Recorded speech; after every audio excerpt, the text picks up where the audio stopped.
네, 윤석열 전 대통령의 내란 우두머리 혐의의 다섯 번째 재판이 잠시 뒤인 오전 10시 15분부터 열리게 됩니다. 윤 전 대통령은 지난 공판과 마찬가지로 법원 지상 출입구를 통해서 공개 출석할 예정인데요. 오늘은 대통령 선거 전의 마지막 재판인 만큼 포토라인에서 발언을 할지도 관심이 모아지고 있습니다. 네, 한편 사법부를 둘러싼 논란 속에 잠시 후에 전국 법관 대표회의도 열리는데요. 관련 내용들 스튜디오에서 이고은 변호사와 함께 이야기 나눠보겠습니다. 어서 오십시오. 안녕하세요. 예, 안녕하십니까. 네. 저희가 앞서 전해드린 것처럼 오늘 윤석열 전 대통령의 5차 공판 기일이 열립니다. 잠시 후 10시 15분부터 시작이 되는데 3차 공판 때부터 이제 지상으로 출석을 하고 있지 않겠습니까? 포토라인을 지나면서 입장을 내놓을지 계속해서 관심이 쏠렸는데 별다른 입장 내놓지 않고 있거든요. 이번에도 좀 비슷하다고 예측하면 되겠습니까? 어떻게 보십니까? 네, 저도 그렇게 보고 있습니다. 이번이 세 번째 이제 공개적으로 지상으로 출입하는 출석입니다. 지난 3차와 4차 공판 때도 역시나 이 서울중앙지법 이 서관을 통해서 공개 출석을 했는데요. 당시에 취재진들로부터 많은 질문을 받았지만 아무런 대답하지 않았습니다.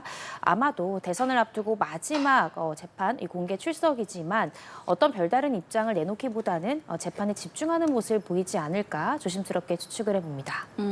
자, 그렇다면은 오늘 이제 공판에서는 어떤 증인 신문이 예정되어 있는지 이 부분도 좀 말씀해 주실까요? 네, 오늘 이제 증인신문 예정된 인물은요, 이상현 전 특전사 제1공수여단장의 증인신문이 예정이 되어 있습니다. 사실 이상현 전 여단장 같은 경우에는 지난 4차 공판기일 때 증인으로도 출석했던 인물이거든요. 그런데 지난 기일 때 다른 증인에 대한 신문이 너무 길어지면서 미처 마무리가 되지 못했고요. 오늘 네. 5차 공판 때 증인으로 출석해서 증언을 하게 되었습니다. 이 전 여단장 많은 분들 기억하시겠지만 지난 12월에 국회 긴급 현안 질의에 증인으로 출석을 해서 눈물을 보이기도 했던 인물이고요. 지난 이 윤석열 전 대통령의 1차 공판 때 그때 증인으로 출석했던 인물이 이 김영기 특전 대대장이었거든요. 네. 이 김영기 특전 대대장이 당시에 나는 이 1차 공판 때 이 여단장으로부터 의원을 끌어내라라는 지시를 받고 그 지시에 따라서 움직였다라고 증언을 한 바 있습니다. 그렇다라고 한다면 오늘 이상현 전 여단장이 지금 김영기 대대장의 증언 내용처럼 본인도 곽종훈 전 사령관으로부터 어떠한 지시를 받았고 김영기 대대장에게 자신이 어떤 지시를 하달했는지 이 부분에 대한 증언이 가장 중요한 부분이다라고 생각하시면 될 것 같습니다. 지금 이상현 전 여단장 같은 경우에 현재 재판을 받고 있습니다. 이 비상계엄 선포 당일에 이 계엄군 병력 269명에게 국회 출동을 지시한 뒤에 이 지휘 차량에 실탄을 싣고 국회로 출동해서 현장을 지휘한 혐의로 본인 또한 불구속 기소가 돼서 현재 군사법원에서 재판을 받고 있는 상황인데요. 이 여단장 같은 경우에는 계속해서 본인이 피의자, 피고인으로 되어 있는 이 재판 때나 아니면 관련 사건의 이 참고인으로서 진술을 할 때 모두 다 곽종근 전 특전사령관으로부터 지시를 받아서 내가 계엄군을 지휘했다라고 현재 증언을 하고 있습니다. 아마 오늘도 유사한 내용의 증언이 이루어질 가능성이 굉장히 높다라고 보여지고요. 지난 2월에 국회에도 출석을 한 바 있는데 국회에서 이 전 여단장은 곽 전 사령관으로부터 윤 대통령이 문을 부숴서라도 국회의원을 끌어내라라고 말했다. 전기라도 끊어라, 필요하면 끊어라라는 지시를 받아서 내가 이행했다라는 취지의 증언을 한 바가 있습니다. 말씀해 주신 부분과 관련해서 오늘 관심이 쏠리는 게 검찰이 오늘 재판에서 이상현 전 여단장이 부하들에게 이 지시를 전달하는 통화 녹취를 공개를 할 예정이라고 합니다. 일단 당사자가 있는 상황에서 이렇게 통화 녹취를 공개한다는 게 좀 어떤 의미를 갖는 건지도 궁금하거든요.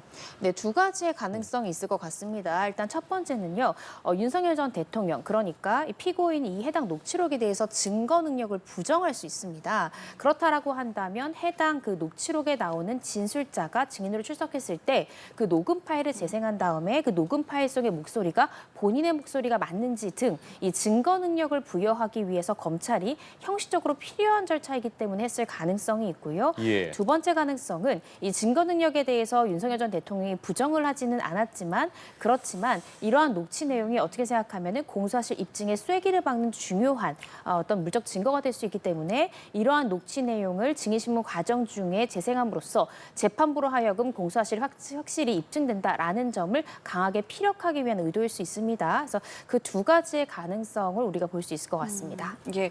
자, 그리고 검찰은요, 최근에 이제 경찰이 복원한 이 비화폰 서버 기록에 대해서 압수수색 영장을 발부해달라라고 지금 요청을 한 상황인데요. 이건 어떤 이유 때문이라고 보면 되겠습니까? 네, 지금 현재 윤 전 대통령이 피의자로 입건된 또 다른 사건이 있죠. 이 특수공무집행 방해 사건이 있습니다. 윤 전 대통령에게 체포영장을 집행하려고 할 때 이 경호처 간부 등을 이용해서 공무집행을 방해한 혐의에 대해서 경찰이 현재 수사 중인데요.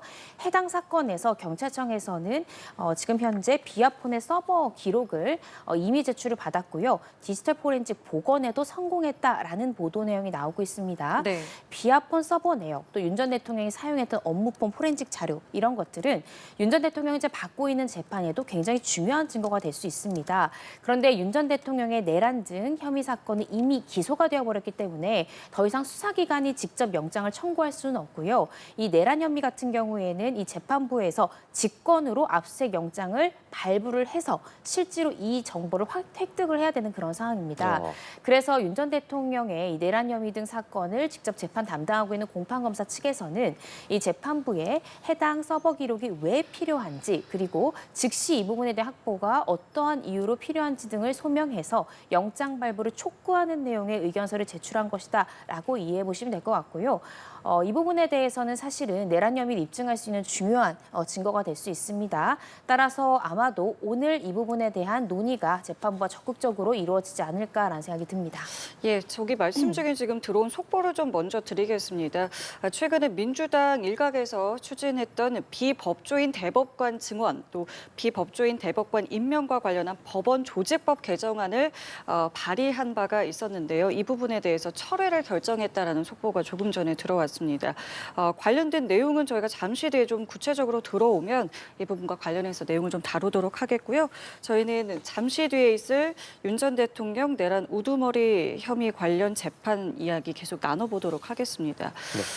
지금 관련해서 저희가 여쭤보고 있었던 부분이 검찰이 압수수색 영장을 발부해달라고 이제 요청을 하지 않았겠습니까? 이런 경우에 통상적으로 재판부가 오늘 공판에서 바로 영장 발부 여부를 가름하는 건지 아니면 좀 시간이 걸리는 건지도 궁금하거든요. 어떻게 되는 겁니까? 네, 이 부분은 전적으로 판사의 재량입니다. 그래서 재판부에서 재량을 가지고 있기 때문에 바로 결정을 할 수도 있고요. 아니면 다음 공판 기일에 의견을 밝힐 수도 있습니다. 그렇지만 현재 이 윤 전 대통령의 내란 혐의 사건을 담당한 이 재판부에 대한 신뢰성 관련해서 국민들이 또 많은 의혹을 제기하고 있는 상황이기 때문에 아무래도 검찰에서 이러한 영장 발부를 촉구하는 의견서까지 제출했다라는 것이 언론에 보도된 이상 아마 오늘 지기현 판사가 이 부분에 대해서 어떤 방향으로 진행할지에 대한 논의를 할 가능성이 굉장히 높지 않을까라는 생각이 듭니다. 근데 만약에 이것이 이제 어떤 말씀하신 것처럼 이제 어떤 뭐 결정이 되든 간에 이 통화 기록이라는 게 지금 어느 정도 중요한 증거의 역할을 할 수 있다고 보세요? 윤 전 대통령 같은 경우에는 나는 국회에 있는 인원을 끌어내라는 지시를 한 적이 없다라고 주장을 하고 있고요. 예. 곽정은 전 사령관 등 같은 경우에는 나는 그런 지시를 직접 비화폰으로 윤 전 대통령으로부터 받았다라고 현재 증언을 하고 있습니다. 네. 그렇다라고 한다면 윤 전 대통령의 주장 그리고 이 주장과 배치되는 증인들의 증언이 팽팽하게 대립되고 있는 상황입니다. 이때는 진술과 진술 간의 신빙성을 판단하기 위해서는 그 두 가지 진술 중에 어떤 것이 진실인가를 확인할 수 있는 물적 증거를 확보하는 것이 대단히 중요합니다.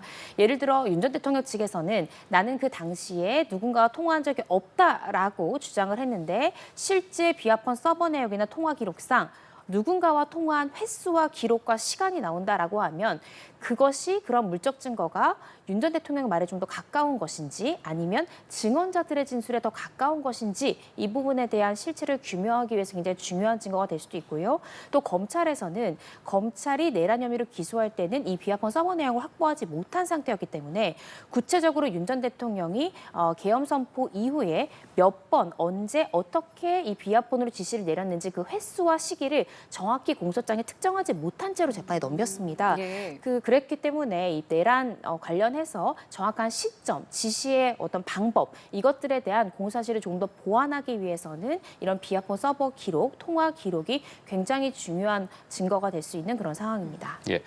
그렇다면 오늘 윤 전 대통령이 재판에서 발언을 할지도 관심인데 첫 번째 공판에서 90분 넘게 이제 직접 발언을 이어갔는데 그 이후에는 별다른 말을 하지 않고 있거든요. 오늘 증인들이라거나 아니면 재판 관련된 내용을 봤을 때 윤 전 대통령이 좀 직접 발언할 가능성에 대해서는 어떻게 보고 계십니까? 저는 그럴 가능성 좀 낮다라고 어. 보였습니다.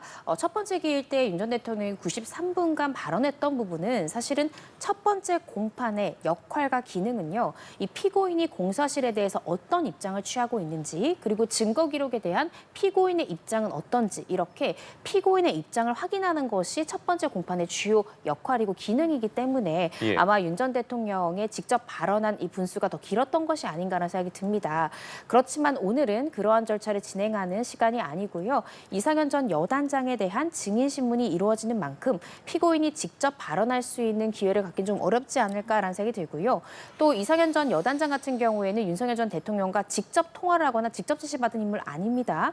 이상현 전 여단장 같은 경우에는 곽종훈 전 특전사령관으로부터 지시를 받아서 내가 김영기 대대장 등에게 지시를 하달했다라고 이야기하는 인물이기 때문에 윤석열 전 대통령이 당시에 직접 지시한 상대방이 아니라는 이런 점을 종합해서 고려해보면 윤 전 대통령이 직접 이상현 전 여단장을 신문하기보다는 윤 전 대통령의 변호인이 증인 신문을 적극적으로 할 가능성이 조금 더 높지 않을까 싶습니다. 예.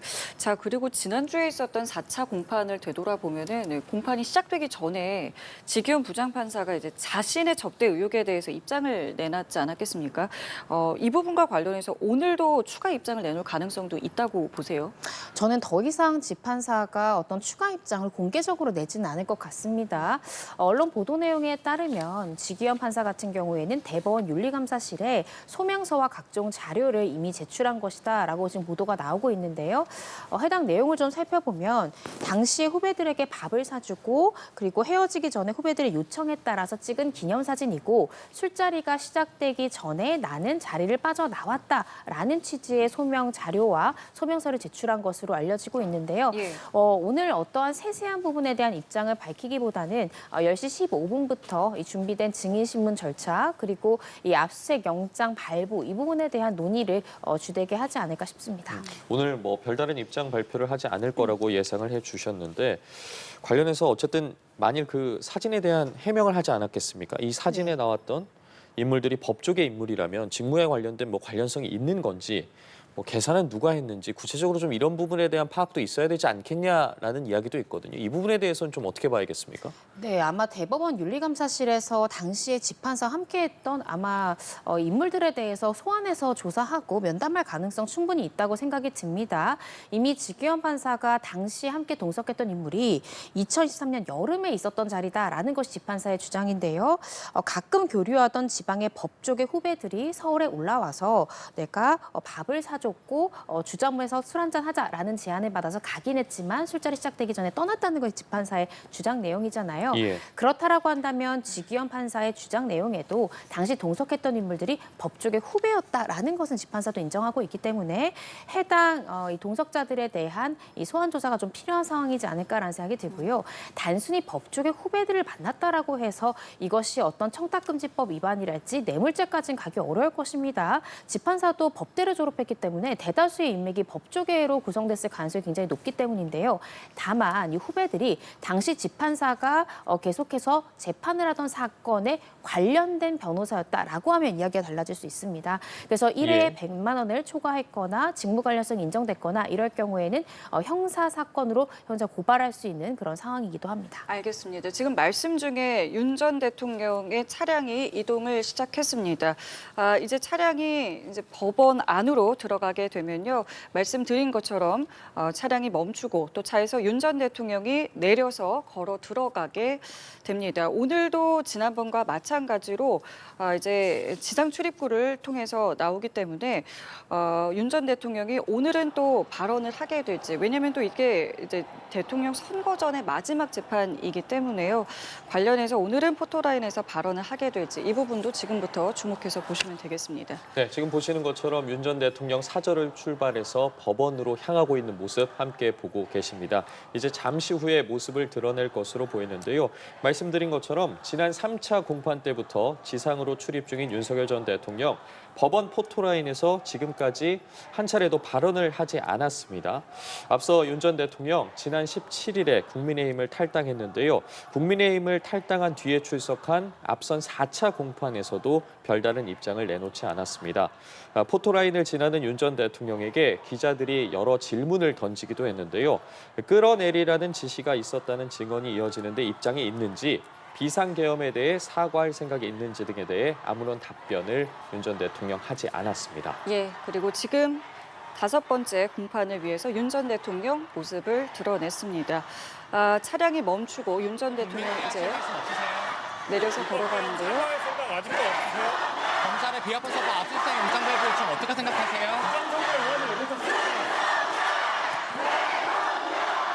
예, 지금 들으신 것처럼 기자들이 비화폰과 관련한 질문도 했고요. 뭐 여러 가지 질문들을 했습니다만 오늘도 특별한 언급 없이 바로 들어가는 모습 보실 수 있었습니다. 다시 한번 현장 모습, 조금 전 모습 함께 보시죠. 대선 앞두고 국민께 하실 말씀 없으세요? 불법계엄 사과할 생각 아직도 없으세요? 검찰의 비합헌 서부 압수수색 영장 발부 좀 어떻게 생각하세요?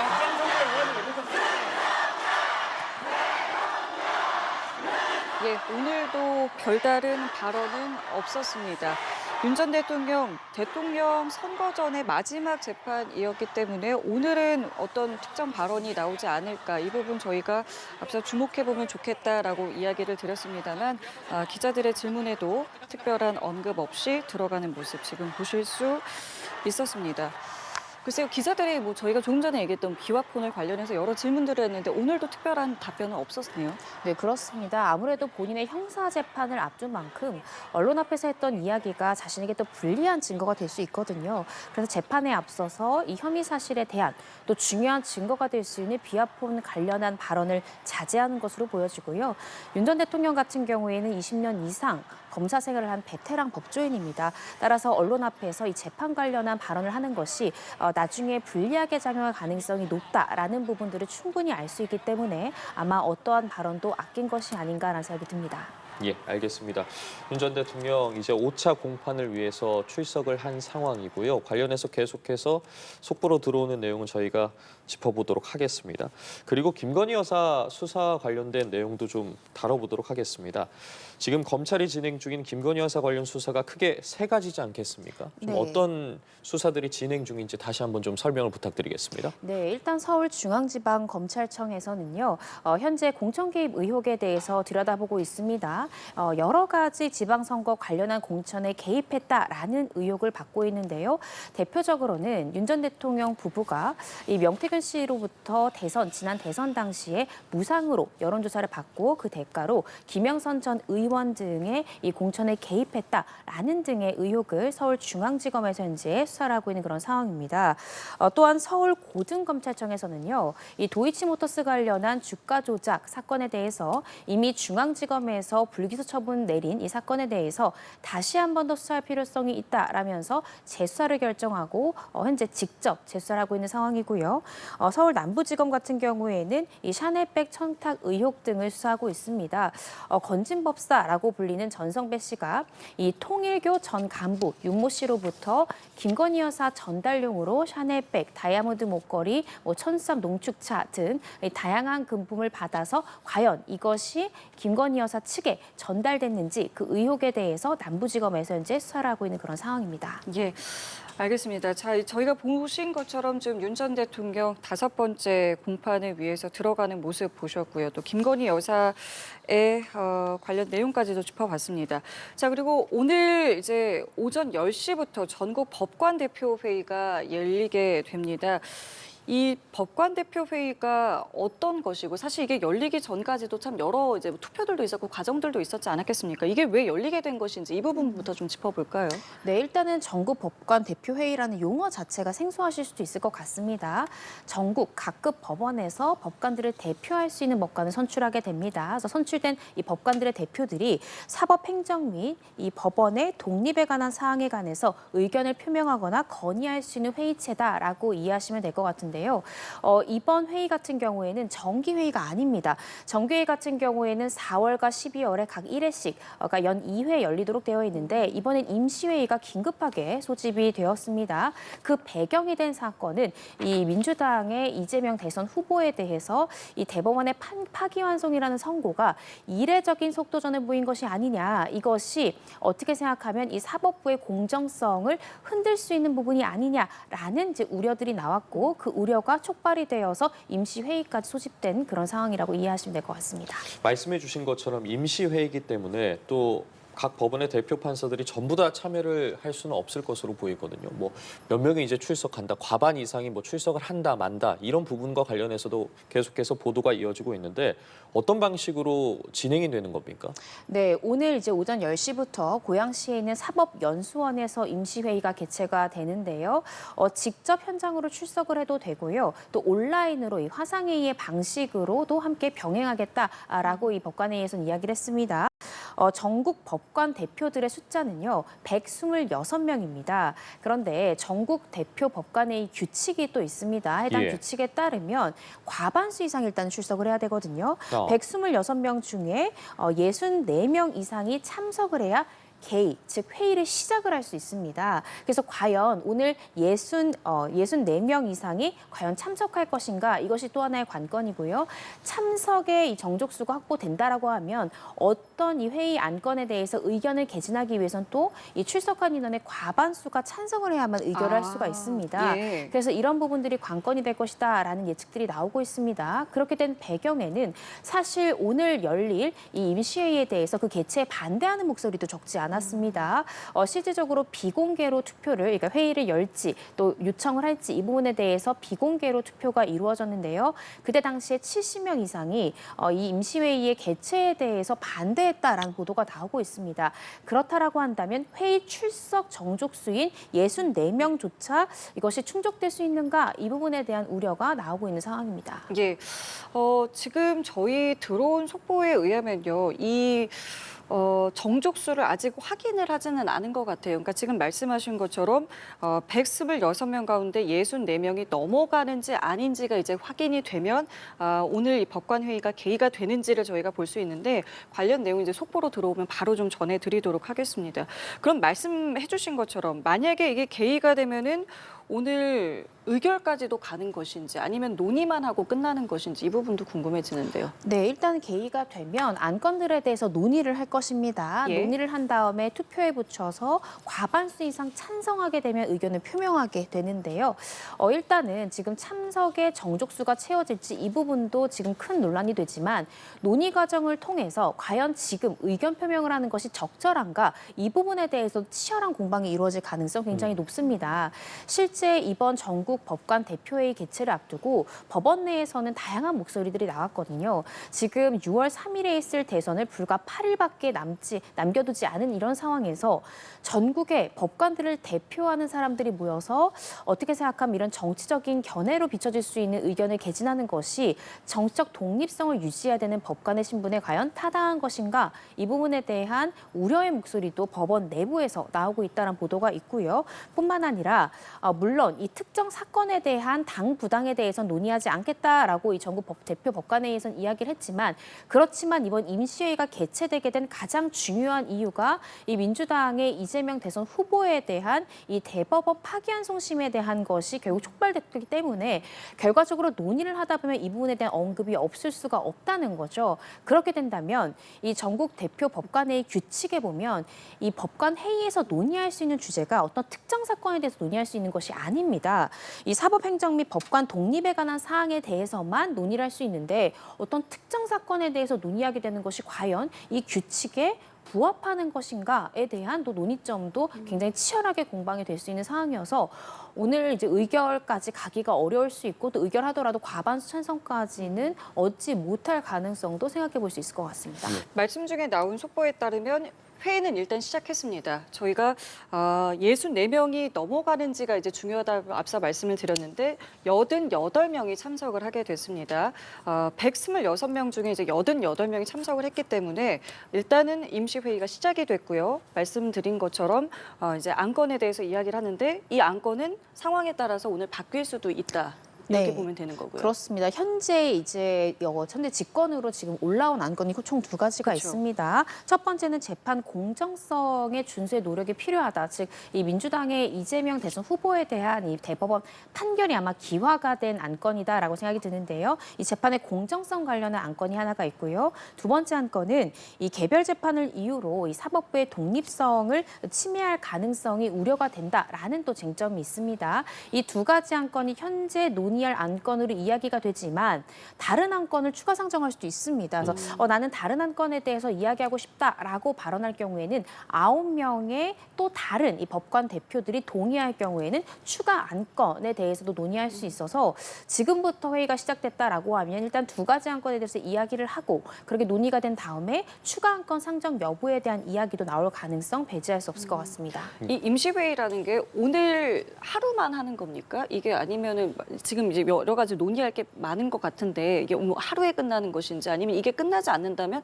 뭐 연속적으로 할 수 있는 건지 이 부분도 궁금한데요. 보통은 하루에 논의를 하게 됩니다. 그래서 논의하고 이제 표결 절차에 붙이게 되고요. 만약에 논의를 해서 의결 정족수까지 가지 못한다라고 한다면 의견을 표명하지 못하는 것이고요. 계속해서 갈 가능성은 좀 낮지 않을까라는 생각이 듭니다. 오늘 만약에 그렇다면 뭐 이 안건들과 관련해서 어떠한 결정이 나온다고 하면 바로 이 부분에 대해서 공지를 하는 겁니까? 공고를 하는 겁니까? 추후 절차는 어떻게 이루어지는 겁니까? 네, 오늘 만약에 지금 예. 88명의 지금 법관 대표가 출석했다라고 했으니까요. 그렇다라고 한다면 45명 이상, 그러니까 과반수가 45명이 될 것 같습니다. 45명 이상이 어떤 안건에 대해서 찬성을 하면 의결이 되지 않습니까? 그쵸. 예. 그렇다라고 한다면 전국 대표 법관 회의의 명의로 의견이 공식적으로 나가게 된다라고 이해하시면 될 것 같습니다. 그래서 이 두 안건 중에 일부 안건이라도 과반수 이상의 찬성을 득할 경우에는 이 법관 대표 회의에 이제 의결된 사항으로서 의견을 표명하게 되는 그런 절차에 나아가게 됩니다. 알겠습니다. 지금 바로 또 속보 들어온 거 바로 좀 전해드리겠습니다. 말씀드린 것처럼 회의는 시작이 됐습니다. 88명이 출석을 했기 때문이고요. 말씀드린 것처럼 이제 두 개의 안건에 대해서 논의를 하게 됩니다. 재판의 공정성 또 재판 독립심의 우려와 관련된 두 개에 대해서 논의를 하게 되고요. 이재명 후보의 판결 자체에 대해서는 사실 정식 안건은 아니지만 오늘 언급될 가능성도 있다라는 속보가 지금 나오고 있는데요. 이 부분은 좀 어떻게 예상해 볼 수 있겠습니까? 말씀하신 것처럼 대선이 이제 8일 남았거든요. 이 부분 네. 언급될 가능성 있다고 보십니까? 그런데 첫 번째 안건이죠. 재판의 공정성을 논의하기 위해서는 어떤 재판 때문에 재판부, 사법부 재판의 공정성에 우리가 의심을 받고 있다라는 논란을 받게 됐는지에서 논의를 해야 되지 그 않습니까? 시작점을 말씀하시는 네, 거군요. 그렇습니다. 그래서 그 시작점을 이야기하지 않으면 해당 쟁점에 대해서 너무 추상적인 주제이기 때문에 더 논의를 구체하기가 굉장히 어렵습니다. 사법부가 공정해야 된다, 사법부가 신뢰를 받아야 된다라는 것은 사실 국민 누구나 알고 있는 법 원칙이기 때문에 이 부분에 대해서 추상적인 논의만으로 의결까지 가기 어려울 것 같고요. 결국에 이 재판의 공정성에 대해서 왜 국민들이 의구심을 갖게 됐느냐 이 부분을 논의하기 위해서는 결국 또다시 원점으로 돌아가서 이재명 후보에 대한 대법원 이 판단이 과연 공정성을 의심케 하는 상황이었는지 이 부분에 대한 논의가 필연적으로 계속될 수밖에 없다라는 생각이 듭니다. 그래서 오늘 이제 88명의 법관 대표들이 지금 참석을 한 상황이지만 예. 실제 의결까지 가기는 조금 어렵지 않을까라는 생각이 드는 게 일부 언론 보도 내용에 따르면 또 법원 내부에서는 과연 임시회의의 개최 일자가 오늘이 적정한가, 대선 이후에 이 부분에 대해서 논의를 하고 입장을 표명해도 충분하지 않은가라는 또 이야기들이 나온다라는 보도 내용이 있었거든요. 따라서 대선을 8일밖에 남기지 않은 상황에서 특히나 이 첫 번째 안건에 대해서 만약에 이재명 후보에 대한 대법원 판결까지 논의가 되면서 이 안건을 의결하는 것이 과연 이 정치적 중립성을 법관들이 지켰는가, 이 부분에 대한 또 국민들의 비판을 받을 수 있는 상황이기 때문에 조심스럽지 않을까, 여기까지 의결에 가지 못할 가능성이 크지 않을까라는 생각을 개인적으로 하고 있습니다. 예, 저희가 지금 계속해서 전국 법관 대표 회의와 관련된 이야기를 나누고 있는데 지금 보시는 화면이 이제 오전 10시부터 사법연수원 회의실에서 진행이 되고 있는 임시회의의 장면입니다. 지난 1일에 있었던 여러 가지 파기환송, 이재명 후보 선거법 사건 파기환송 뒤에 재판 공정성이나 정치적 중립 논란이 배경이 되기도 했는데 현장 참석과 화상회의 두 가지 방식으로 이제 비공개 진행이 되게 되고 과반 이상이 참석을 했기 때문에 회의가 시작이 됐습니다. 회의장에서 의장 직권으로 미리 상정돼서 공지가 된 안건 두 개를 논의하게 되는데 첫째는 이제 재판 독립은 절대적으로 보장돼야 한다는 것과 동시에 재판 공정성 준수를 위해서 노력하겠다는 것. 또 두 번째는 개별 재판을 이유로 한 책임 추궁 등이 이 재판의 독립을 침해할 가능성이 우려한다는 내용과 관련해서 회의가 진행이 됩니다. 예, 조금 전 국민 의례를 하는 모습까지 보셨고요. 말씀드린 것처럼 오늘 회의가 이제 온라인과 오프라인 이제 두 가지 동시에 진행이 되기 때문에 조금 전에 이제 88명이 다 어디 있는가라는 이제 어떤 물음에는 온라인出석이 있다라는 점을 다시 한번 좀 말씀을 드리겠습니다. 그럼 변호사님께서 조금 전 이제 오늘 의결까지 가기는 사실 좀 어려울 수도 있다라는 부분을 말씀해 주셨고 어쨌든 오늘 회의는 오늘 끝난다라는 말씀도 앞서 해주셨는데 그렇다면 대선 이후에 임시회의가 다시 잡힐 가능성, 이 부분은 좀 어떻게 볼 수 있겠습니까? 다시 회의가 소집되려면 또 5분의 1 이상이 임시회의 소집을 요청을 해야 됩니다. 그렇죠? 이번에도 그 5분의 1 이상이 임시회의 소집을 요청을 했기 때문에 열린 것이거든요. 예. 그래서 대선 이후에도 이 정족수를 맞춰서 어떤 회의 요청이 있을 경우에는 회의를 열 수 있을 것으로 보여지고요. 근데 오늘은 대선을 너무 임박해서 앞둔 상황이기 때문에 법관들이 어떠한 이 공식적인 입장을 표명하기가 상당히 부담이 되지 않을까. 왜냐하면 첫 번째 안건으로 결국 이야기가 된 부분이 이재명 후보에 대한 대법원 판결이 정치적 중립성을 흔드는 것이 아니었느냐라는 의혹들에 대해서 재판이 좀 더 공정하게 돼야 되는 것이 아니냐, 이 부분을 논의하기 위한 자리인데 아이러니하게 오늘 있을 이 전국 법관 대표회의의 어떤 입장 표명이 또 정치적으로 영향을 미칠 가능성이 있다면 과연 이 대표회의에서 논의하고자 하는, 추구하고자 하는 가치와 또 배치가 될 수 있는 부분이 있습니다. 그래서 이런 부분들을 우려해서 실제로 의결에 성공하기는 조금 어렵지 않을까라는 생각이 듭니다. 네, 알겠습니다. 지금 이야기를 나눠본 전국 법관 대표회의 또 10시 15분이니까 이제 윤 전 대통령의 내란 혐의 재판도 시작이 됐을 것으로 보이는데요. 관련한 내용들 짚어봤습니다. 이고은 변호사와 함께했습니다. 고맙습니다. 감사합니다.